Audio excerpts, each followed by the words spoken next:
for independence, privacy, their own schedule, and yet balance the needs of the family. We're all here working and trying to make the best of it. Let's hear from 3 panelists on this. And if you haven't spoken up lately, it's your turn. I would say for me, like, it might be different for people who are like, because I know people are still like actually in college right now, like taking classes like every day and having to do homework and stuff like that. But like, um, just like there's not like trusting that they're gonna like they have something internally that's like pushing them to go forward. It's just like not a lot like to know about, like even come May 1st, like who knows what's gonna happen.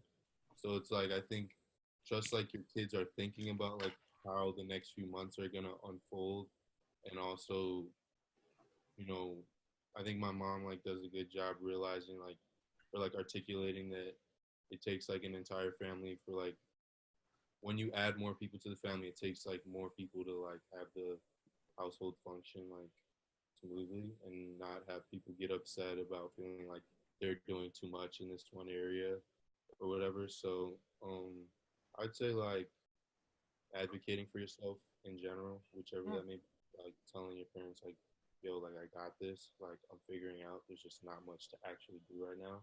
And then also being like, yeah, I need you to do this. I need you to clean the kitchen like after dinner. Like that's really sad. So just advocate for yourself. Yeah. Thanks, Trey. Anyone else want to jump in on this? This balance between privacy and independence and needing to kind of deal with the whole larger family issues?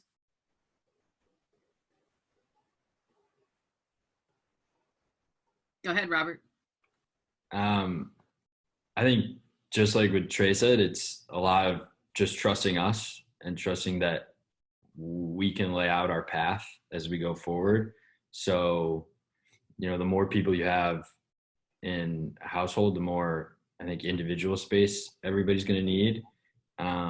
So what was helpful for me coming from my mom and my parents were, they sat us down, they said, this is what we need from you. And these are our expectations. And other than that, we're going to treat it like it's regular life. And that kind of gave us the flexibility or give me the flexibility to say, well, I'm just going to be alone in my room for 4 hours this afternoon because I took care of my responsibilities and I don't want to see anybody because I'm in a house with 7 people. Cool. Who else? Shina. I think the other part of this is like trying to find things that you can do like with your family as well. So whether it's like doing dinner together or like you rotate someone cooking or helping out.